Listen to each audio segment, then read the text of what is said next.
Bupati Aceh Barat Haji Ramli MS melakukan peninjauan ke Pasar Bina Usaha Melabu dalam rangka memantau harga kebutuhan pokok pasca Hari Raya Idul Fitri 1441 Hijriah, Kamis 28 Mei 2020. Dalam kesempatan tersebut, Bupati Haji Ramli MS didampingi oleh Asisten 2 Setdakap, Kadis Perdagangan, Kadis Pangan, Kadis Lingkungan Hidup, Kadis Pertanian, Kadis Perkebunan dan Peternakan, Kepala LPTD Pasar, dan pejabat terkait lainnya.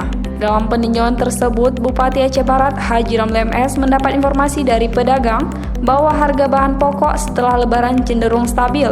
Kalaupun ada kenaikan tidak signifikan dan hanya di beberapa kebutuhan pokok saja. Dalam kesempatan tersebut, para pedagang menyampaikan keluhannya ke Bupati mengenai kondisi pasar yang sepi pembeli di dalam pasar.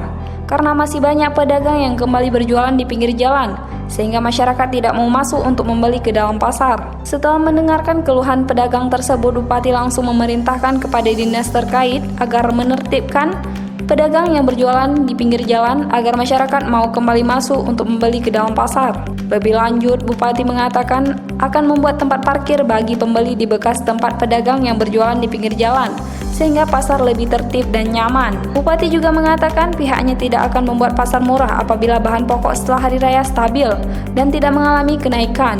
Karena Bupati tidak ingin terkesan Pemkab Aceh Barat bersaing dengan masyarakat apabila menggelar pasar murah. Terkait masalah sampah yang juga dikeluhkan para pedagang, Bupati meminta agar Dinas Lingkungan Hidup setiap harinya mengambil sampah di Pasar Bina Usaha atau minimal 2 hari sekali diambil sampahnya. Selain itu, Bupati juga memerintahkan agar Kepala Satpol PP untuk membuat 2 buah pos untuk memantau pedagang yang berjualan di pinggir jalan.